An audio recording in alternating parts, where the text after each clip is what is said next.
Oh my God, DOCZ. Somebody please say it ain't so. I heard the craziest rumor today. DaBrat did a video where she was admiring Biggie, talking about how much of a teddy bear he was and how everybody loved him, and especially how much she loved him. Now, if you know anything about DaBrat, she wasn't always the way she is now. I mean, she always been a thug girl or whatever the case, but she dated Allen Iverson, a bunch of other men in the entertainment industry, and now they're alleging that not only was she dating Tupac and Jermaine Dupri, she was also dating Diddy, DOCZ, Jadakiss, Mace, and the Notorious B.I.G. I don't know how true this is, but you gotta hear her talking about how much she loved Big Papa. Yeah, DaBrat. Man, listen, yeah. Biggie was a big teddy bear, man. He was so sweet. Now, he intimidating to see a big dude, but when you get to loving on him and squeezing on him, he is just a big teddy bear. He tried to work out every situation. He tried to make peace with everybody. That's why the world was so crushed when his life was, taken away so viciously. Like, everybody that knew him was like, man, no, not Big. Big tried to fix everything and love on everybody. He even made all his women try to be friends. Like, Biggie was like the teddy bear of our century, for real. I miss him and love him so much. He would have made such a difference in the rap game today, yo. The streets are whispering about Biggie's death again, and this time the person being put on the spotlight for what she may have witnessed is DaBrat, because apparently she might have seen way more than she ever let on. Once again, landing, getting my page. I go to I'm looking at the news in the airport, and DaBrat is sitting on the ground crying. I never forget that. Brat is sitting on the curb crying. And I'm like, what happened? Are you kidding me? Are you kidding me? Right on the corner of Fairfax and Wilshire, right there.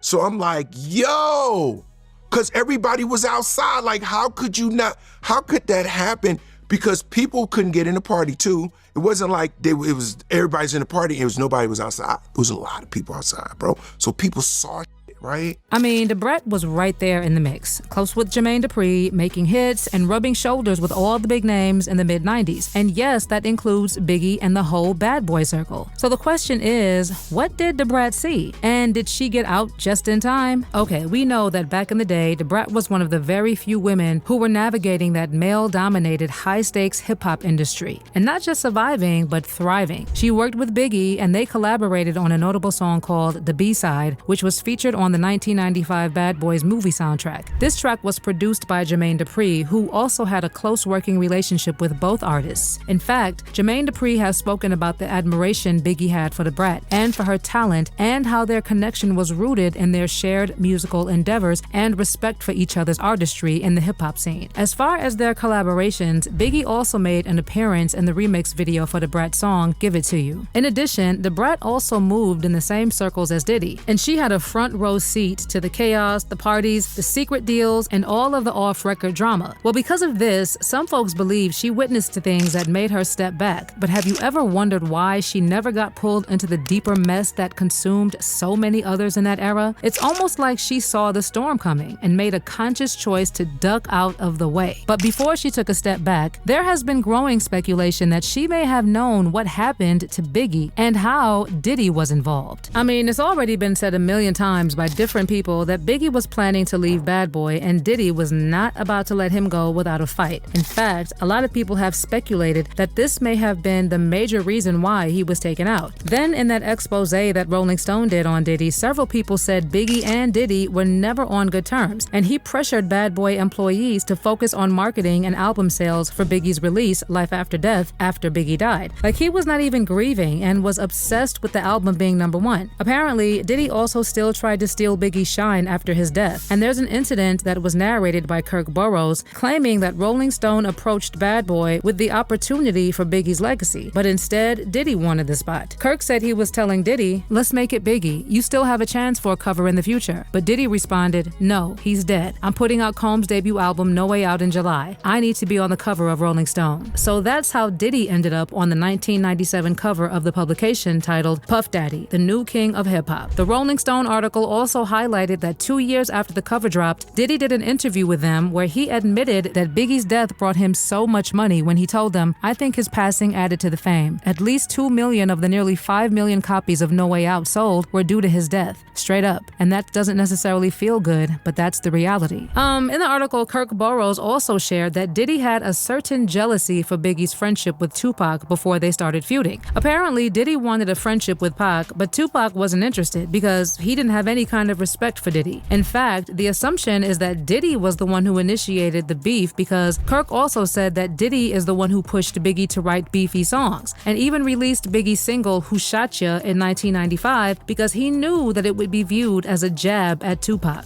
Let's not forget that when Biggie's mom was alive, she always said that she was convinced the LAPD conspired to keep the details of what happened to her son hidden, and she actually talked very boldly about that belief. For instance, she previously said that the LAPD detectives who investigated the case know who is responsible for her son's death, but a conspiracy prevents the case from ever being solved. She said that she knew the LAPD did their investigation and found out what happened, but they just refused to move forward, and she didn't know why they never arrested who was involved. According to Valletta, she said it seemed to her that it was one giant conspiracy, and someone was definitely being protected somewhere down the line. Other than this, she also talked about agreeing to be a part of the project City of Lies, which centers around the corruption involved in suppressing the investigation. And she actually opened up more about the corruption involved and said, "I have a strong hope that I don't care that it takes 40 years for the truth just for somebody to be accountable for what they did. Those in high positions try to put the case on the shelf and not let the truth come out. They do not want to expose these police officers for the crooks that they are. You know, all they wanted was to save their retirement. They didn't want to ruffle their feathers. They didn't want people from the East Coast to come over. They did everything they could under the real investigation to put it on the shelf." She even said that she agreed to participate in the City of Lies not only to honor Biggie's music, but for Russell Poole, who died in the middle of the investigation. And about Russell, she also said, "I hope and pray that the truth would expose them individually. Russell died exposing them. He was a man of his word. His wife said he died of a broken heart because he didn't see justice. All he saw was corruption and pure lies. Everything was hidden." Well, it also doesn't help that we had someone like Gene Deal specifically saying that the day Biggie was unalived, his car was marked.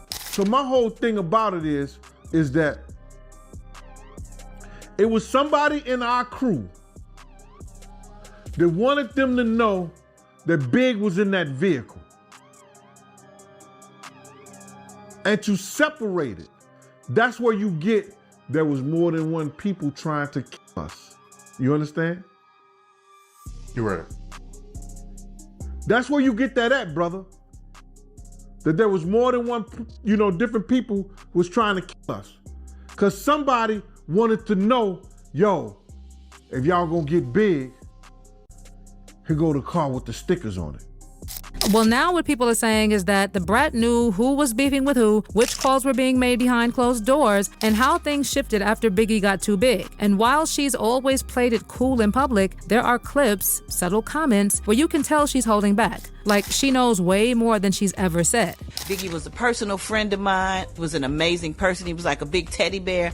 One of the sweetest people that I knew. And what was amazing about him to me was when we would go in the studio together, because we have a song together called a B-side, and I'm on a couple of those remixes that he did. It's my voice in the background that Jermaine Dupri did. But he would go in the studio and he wouldn't write anything down. So when I was writing with him, I would have my pen and paper and I would just be writing, and I'd be ready with my verse thinking that he ain't working. I got him beat. I'm finna beat him and go in the studio and record before him. Little did I know he had already wrote it in his head. He was the first person that I saw that never wrote anything down. And I don't know how he did that, because he could smoke you under the table. So I'm like, how you smoke so much weed and can remember that and not use a pen and paper to write it down? So Biggie was an amazing person, very talented, and I'm happy to have known him. Allegedly, she knows some deep details about what Diddy did to people, but she's always been too scared to reveal what she saw, which is why she kind of pulled away. But if word on the street is anything to go by, DaBrat could be gearing up to do some serious tea spilling, and fans are here for all of it. But on the other hand, we also have people saying that DaBrat should be one of the last people to expose Diddy because her past has also been very questionable. I mean, y'all know about that incident involving a cheerleader for the Atlanta Falcons, right? The one who was working part-time as a waitress and hostess at Studio 72, a nightclub in Tucker owned by Jermaine Dupri. And while working as a hostess at a private Halloween party at the nightclub, DaBrat jumped her.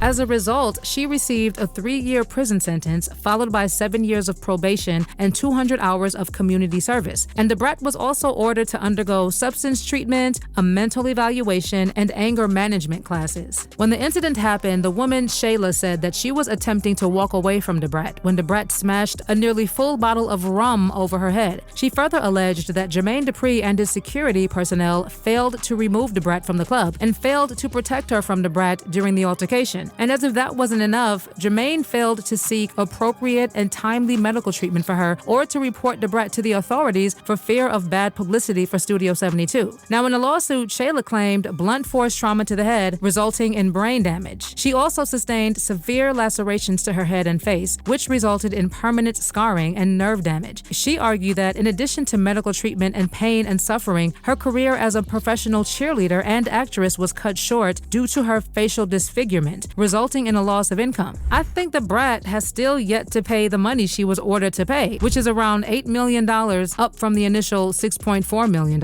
Before this, there was another incident where DaBrat was arrested after she reportedly got into a fight with a woman over VIP seats at a Georgia nightclub. At some point during the altercation, DaBrat is said to have hit the woman over the head using a gun, and the woman was taken to the hospital and received 6 stitches on her head. The following year, DaBrat pleaded guilty to reckless conduct, a misdemeanor, and was sentenced to 80 hours of community service, a $1,000 fine, and to spend a year on probation. So yeah, people have been saying that given her own past, maybe she should sit this one down. Anyway, regardless of what people may say about DaBrat, I personally can't get over the fact that she kind of just walked away from the circles and focused on her brand, her music, and eventually her media career. Some people are saying that wasn't just a personal evolution. It was strategic. It was survival. Like, she peeped the dirty business going on in Diddy's camp, saw the writing on the wall, and chose her own exit route. Because those who stayed too close to the fire, we all know how that turned out. So the real question is, was DaBrat one of the lucky ones or one of the smart ones? And what would happen if she ever decided to tell her side of the story? Would she spill on what she knows about Biggie's unaliving? Would she confirm the rumors about what really went on behind the scenes in the bad boy empire? Or is she just keeping silent for a reason? Well, like I said, word on the street is that she also plans to spill on what she knows.